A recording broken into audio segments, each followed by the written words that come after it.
विलुप्त हो रही ऋषि परंपरा का पुनरुत्थान की गाथा वेद वन से प्रारंभ करने की चेष्टा की गई है।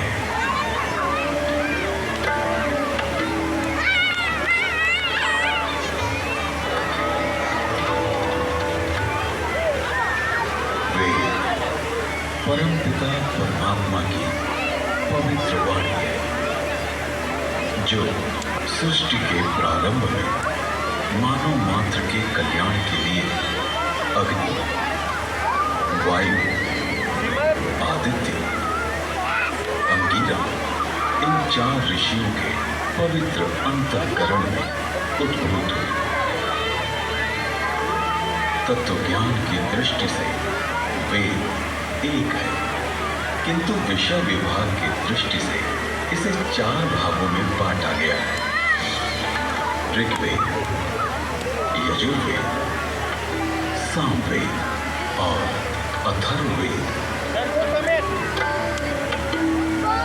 ऋग्वेद में ज्ञान का विषय, यजुर्वेद में कर्म का विषय, सामवेद में उपासना का विषय और अथर्ववेद में विज्ञान का विषय है।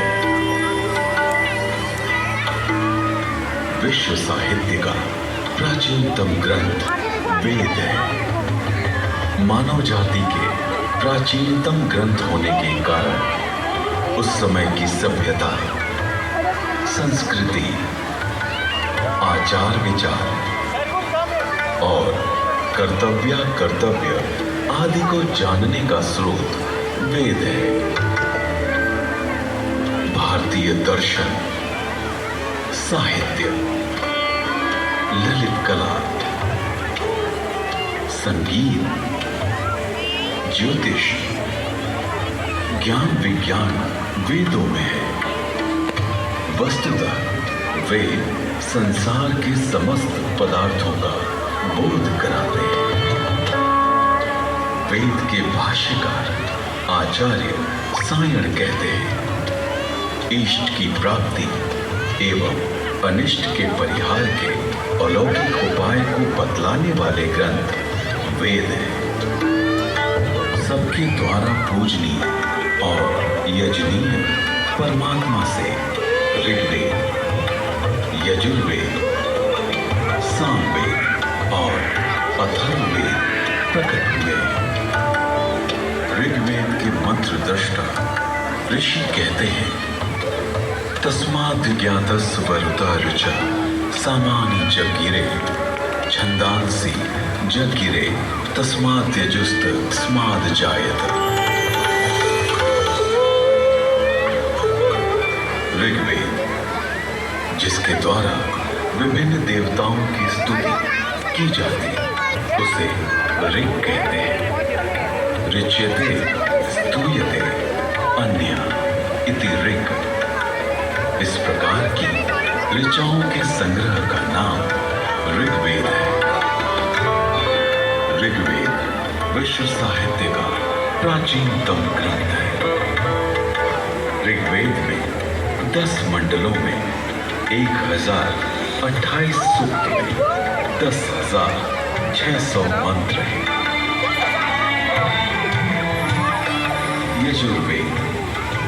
यजुर्वेद में कर्मकांड का प्राधान्य है, जिसकी समाप्ति अनेक अक्षरों वाली है, अथवा जो गद्यमय है उसे यजुष कहते हैं।